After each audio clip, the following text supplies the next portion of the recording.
All right, welcome back, everybody. Part 2 of our interview with Mr. Kurino. Kurino-san, let's talk a little bit about style and about your very distinctive style. I read an interview once upon a time with you where you were talking about how you had kind of different costumes, you know, to represent different parts of yourself. Can you talk about that a little bit? Yeah. Okay. So I might use the like a phrase costume. Maybe it's the costume is sometimes people will misunderstanding. But anyway, I can say I can play my role as what I'm wearing. Like when I was teenager, my first fashion influence, Beatles and James Bond. So I grew my hair. At the same time, I like to wearing like shirts and tie. The only thing I cannot make is like women fell in love. It's another story. Okay. So in this point, I prefer Beatles than James Bond. Okay. So anyway, it's a kind of a paranoia, a kind of paranoia, soft paranoia. I see. All the boys, guys have dream about I want to be somebody. I want to be John Lennon. I want to be Sean Connery. I want to be Pablo Picasso. So these are not only the person himself, but also from the style or the items they're wearing, I can catch up. So, you know, now, for example, Pablo Picasso becomes icon for striped T-shirts. So always the person we can remember by the style or iconic item he wearing. So maybe this later of my teenage time, I realized that my study for iconology and the analysis of the style or figure of the picture is become more and more relate. So for me, fashion is so interesting about the reading. What is this? What mean this? So if I can analyze the meaning, I can use. Like today I'm wearing the Caruso jacket with Drake's tie, Salvatore Piccolo shorts. If I'm wearing these shirts, white poplin, I might look more serious. And if I take off this tie, I wearing the white T-shirts under the shirts, so I might look more relaxed. But I like to be like a denim shirts and raw silk tie and check jacket as like today's Kurino. So today's Kurino is base is always me, it's me. But I can play with myself. Yesterday's Kurino, today's Kurino, tomorrow's Kurino. So from James Bond to Beatles, I can play. And especially as the big fan of music, Beatles was such a good example of the person and style and culture comes together. When Beatles as an idol group, they were in uniform. 4 guys wearing same suits, same hairstyle. Then in 1967 and 68, the psychedelic age, Beatles released Sgt. Pepper's Lonely Hearts Club Band. It's one of the most important album for the rock history. They all grow mustache. They're wearing more hippie-like clothing. So then each person of Beatles becomes more different style. Like more different from each other. Yeah. And same time, the music is different. Paul's style, John Lennon style, George Harrison style, Ringo Starr style. Yeah, it's a very varied album too. Like the songs are very different on that Yes. album. Yeah. So, using Beatles as an analyzation might be very easy to understand what is style and what is the result, what is like becomes a strong message in the fashion, or I should say style, not fashion. Or in 1976, I was in London, 1 month. I'm expecting some like a glam rock feeling, but that was already over in 1973 or 4. Then 1976, punk movement comes up. But the moment I arrived was just before punk. So a kind of like a missing link is there. But I see the early punk and dreadlock reggae people have a good match. So in some boutique in London in the middle of the 70s, they playing reggae music in a huge sound, and a cool Jamaican guy with a dreadlock hair, but wearing jacket or wearing mohair sweater and riding a Vespa bike.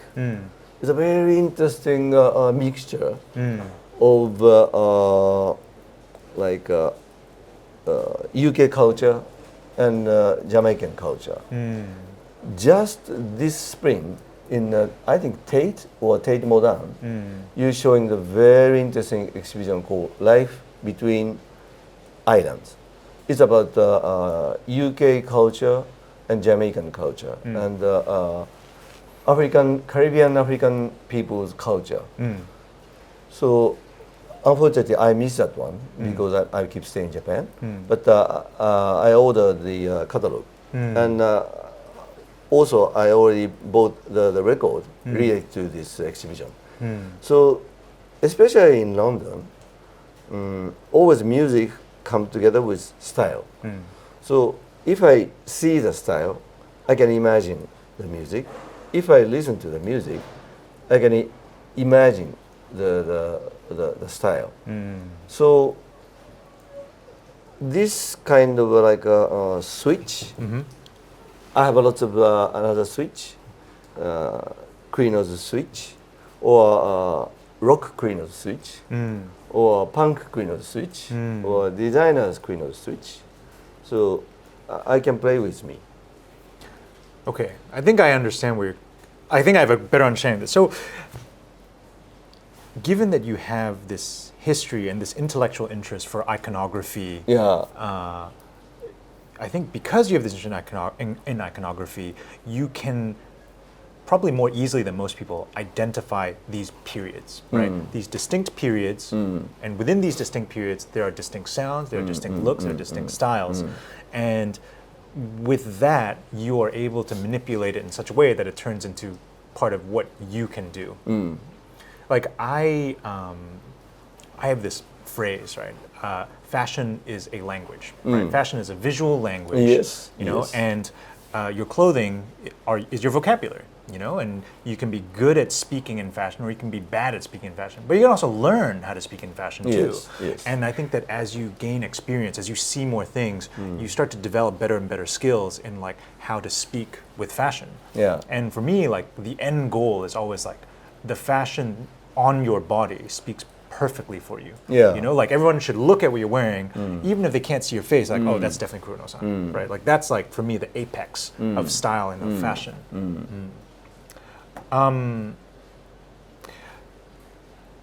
Do you have like, you know, you talked about iconic things for certain people, for certain ages. Do you have some iconic things for yourself? You mean clothing? Oh. Like things that you think really, really represent you very well. Wow. Not the thing, but the style. Like jacket suits with trainer. Maybe this is my style. So that's why the pop-up shop in Shibuya Paruko, we work together with New Balance. So maybe my style is a suit jacket and trainer. Interesting. As a as a very, very influential creative director in Japan, how obviously your merchandising, what you pick, part of it is your style. How much of it is your style? How much is not your style, but it's necessary for the business? I'm not a designer, so I'm not pushing my aesthetics to people. So I'm an interpreter or I'm an introducer, or curator.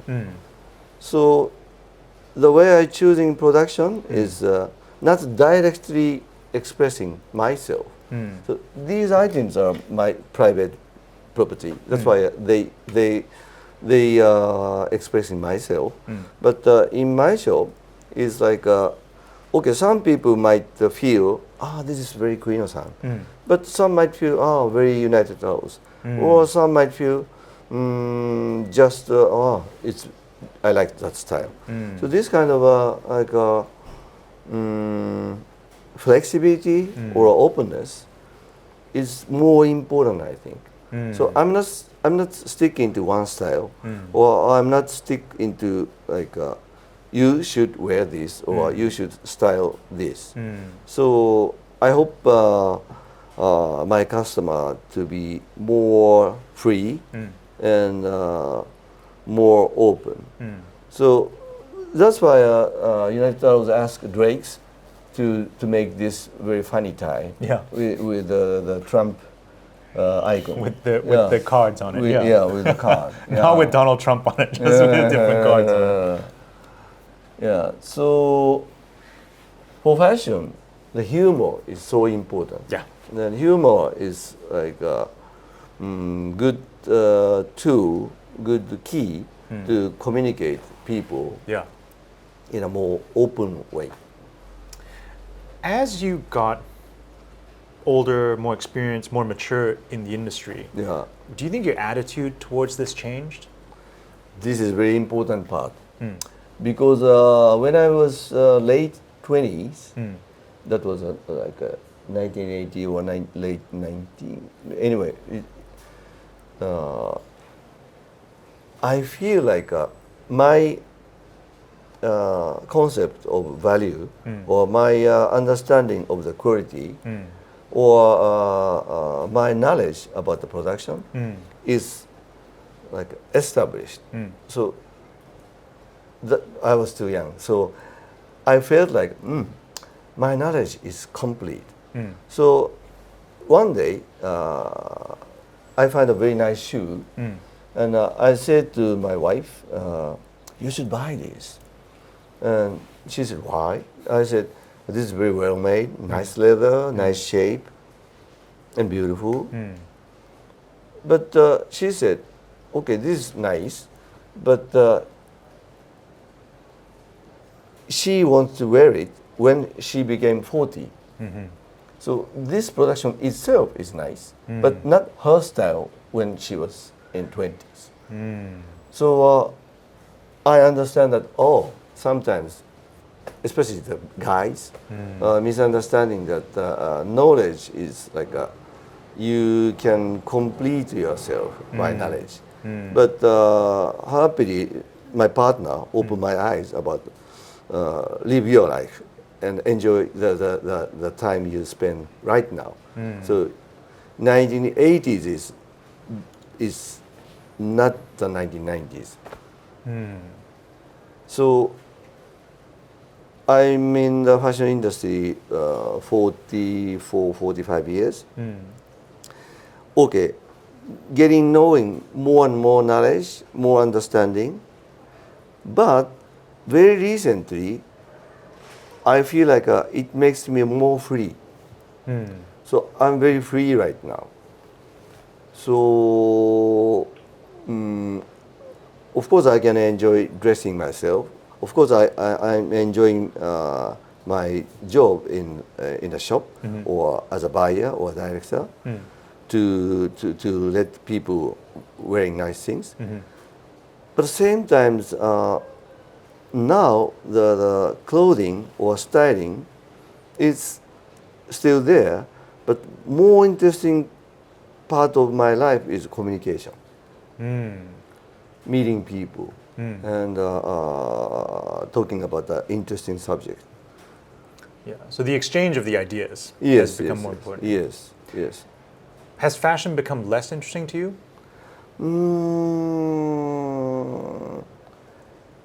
I can say this, but maybe not, because I like fashion. So as I matured and more like cool down and more like calm to look things, still it brings me more deeper love for production. So knowledge is makes you stronger, but you need feel, like Bruce Lee said. Interesting. I know that one of your kind of, at least in the time that we've known each other, it's about 10 years, I feel like you've become very interested in cloth. Has it always been like that? Because cloth is one of those things that in fashion, I think if you're new to fashion, you don't notice it that much. But then the more you get into it, the more you realize how complicated cloth is, how special cloth is. You mean fabric? Fabric, exactly. Fabric is so interesting. Yeah, that's why I went to Africa. I went to many places. So if I see nice fabric or clothes, it gives me more idea. So maybe fabric clothes is before jacket, before shirts. It's just a fabric. So it's like clay before statue. So you can make anything. You can imagine anything from that. So that's why fabric is so interesting, and also it's tangible. Yeah. It's you can touch. Yeah. You can feel. Yeah. So in this context, I can say I'm not aware too much of AI, artificial intelligence. Okay, they are like a well-made tool, but AI never touch, AI never feel. Interesting. I don't think I've ever seen you wear custom clothing. I don't think I've ever seen you wear like bespoke clothing or anything like Not bad. Once I'm really interested with that, and still I'm interested with the custom clothing. But maybe I'm interested with the skill itself, or I'm interested with the artisan, the craftsman himself or herself. I'm interested with, but I'm like just a tool. Myself is a like a physical tool of try things. You're like a medium. Yes, yes, I'm a medium. So maybe custom clothing is sometimes too perfect or too human or like too deep. So I like to think things very deep, but just simple saying, just still custom clothing is not in my hand. Do you think maybe it's because you've always had such a good relationship with designers and because you like their work, you sort of enjoy trying the things that someone else made for you? Yeah, I think so. And then when it's like custom stuff, you almost have too much control. Yeah. So I'm the designer. Yeah. In this point. Yeah. Yeah. Because for me, weirdly, custom clothing is a nice hybrid. Yeah. Right? Like for me, the tailors that you really, really love to get clothes from are people who are on the same page as you, and you can kind of discuss an idea, and both people need to be present to like have something created. You know, you don't just say, okay, just make me whatever you want. Like you both kind of have an input, and something comes together that wouldn't normally have been able to come together in the first place. You know, and that's one of the beautiful things about custom clothing for me. You know? Yeah, custom-made clothing or custom-made shoes itself is beautiful, and also the activity of like a conversation between customer and the craftsman might be very, very interesting, very human. Maybe, you know, I like music, and sometimes I'm doing DJ, but I never play music. I'm not a musician, so maybe the bottom of the story is the same, I think. So I'm not a singer-songwriter, but I'm a DJ. So I like to play with existing material. And if I'm a singer-songwriter, maybe I'm going to more like custom-made production side. But I like ready-made things. And like you said, I can enjoy the other people's idea. Yeah. I really want to surprise me. Yeah. For example, first time the Drakes made a dance step print, Yeah. I was surprised. Oh, Or a that's great. beachside print, I was surprised. And I really love those jokes. Yeah. Yeah. God, that was like Yeah. almost 10 years ago now. More than that was a replica. Oh, so it was before my time. Yeah. Oh, Yeah, I didn't know that. yeah.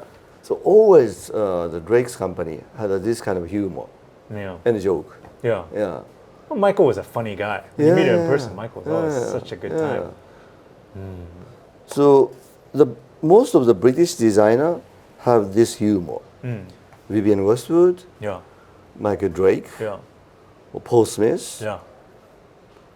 and also anyway. So all those British designers' humor I like. Yeah. Yeah.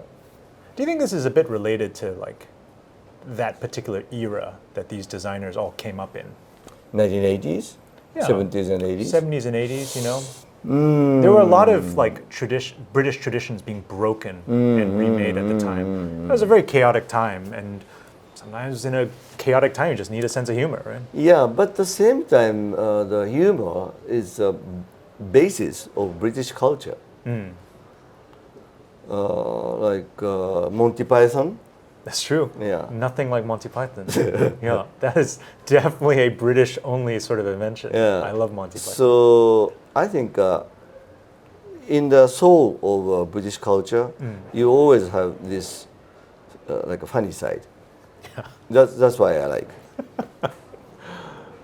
It's true. It's true. Okay. What is interesting you right now? What is kind of catching your mind right now? Still music, and like I said, the Caribbean African culture, not only Jamaica but like Haiti, they have mass culture, and I'm interested with African culture, West Africa part, Mali, Dogon. They have mass culture. And some African religion, like a voodoo, is exported to Caribbean and also to Brazil. So I like this culture trip, the how culture trans to another place. Yeah. And this might be like a source of fashion. So at this moment, 2022 May, I really are fascinated by the Caribbean UK culture. Interesting. I have to say, it's not one I'm familiar with. So I really, what interests you about it? Like, what parts of Caribbean British culture do you enjoy? Mostly music. And in London, in Portobello, each summer you have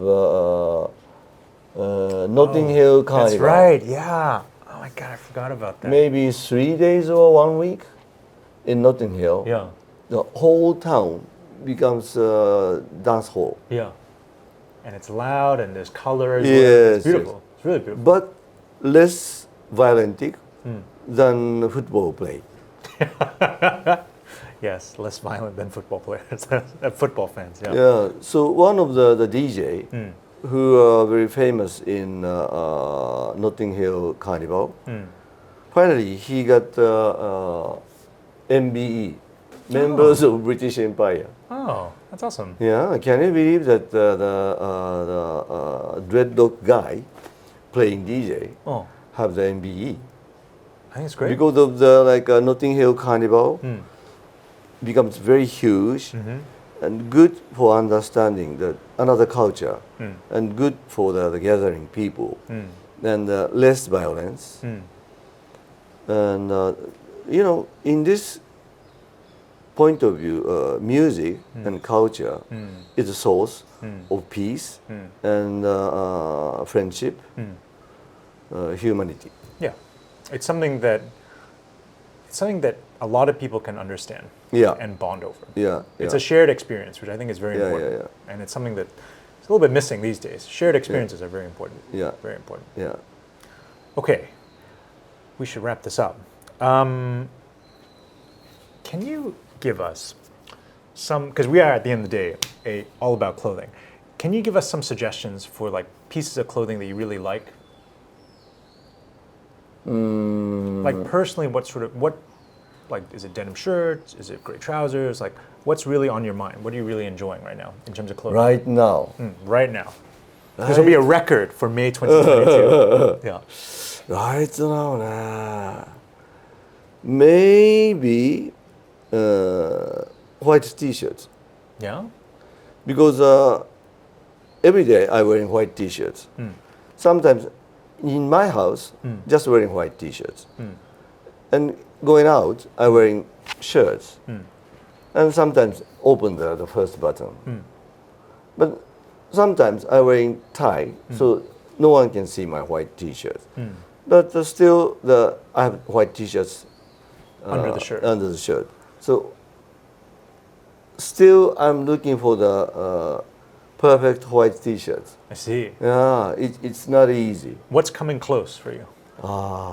So like a fitting or the fabric or the size of the neckband. I try many white t-shirts, but still Haven't found the perfect one. Still, I can find what I'm looking for. Yeah. When you say white t-shirts and shirts, it reminds me of Paul Smith too, because Paul Smith was always very famous for wearing collar shirt with a white t-shirt underneath. Also, Dries Van Noten. Oh, really? It's just a coincidence, but they are friends. I see. All right. Man, now I feel like I need to buy some white t-shirts. I almost never wear t-shirts. Really? Yeah, because my neck does this a lot because I spend too much time at the computer like this. So I look really bad in t-shirts. But then the other thing is that when I wear a white t-shirt and I have a jacket and I can feel the jacket touch my neck, I'm always like, oh, I'm getting it a bit dirty. And it makes me a bit nervous. The recent kind of innovation in Japanese t-shirts making people, they put the neckband a little bit higher. Oh, I see. Against the neck directly touch the jacket. Oh, really? Okay, I gotta go find that.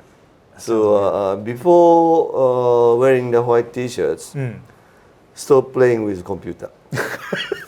It's important. I'll do my best. I'll see what I can do about that. I'll tell my wife as well.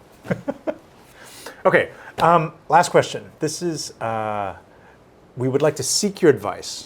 Could you share some sort of life philosophy or some sort of life habit that you think has been very useful to you? Oh. I don't have one answer, but 1 year ago when we made this company, the motto, the theme of Humanos is altruism. Altruism. So,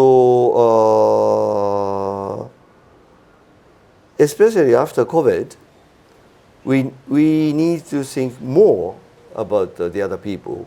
And if you think the other people more kind and gentle and treat the other people in a more good way, finally something come back to you. Of course, without expecting. So in Japan, we have this tradition called Rita Shugi. Rita Shugi in English is altruism. I see. And now we need altruism. Yep. And altruism is helpful about not only the social communication, but also human relation and live a happy life. Okay. Thank you very much for that. Welcome. That was wonderful. Welcome. Kurino-san, it was such a pleasure to have you to be speaking with you today. I hope we can do this again sometime soon. And that's it for now. Thanks for watching, everybody.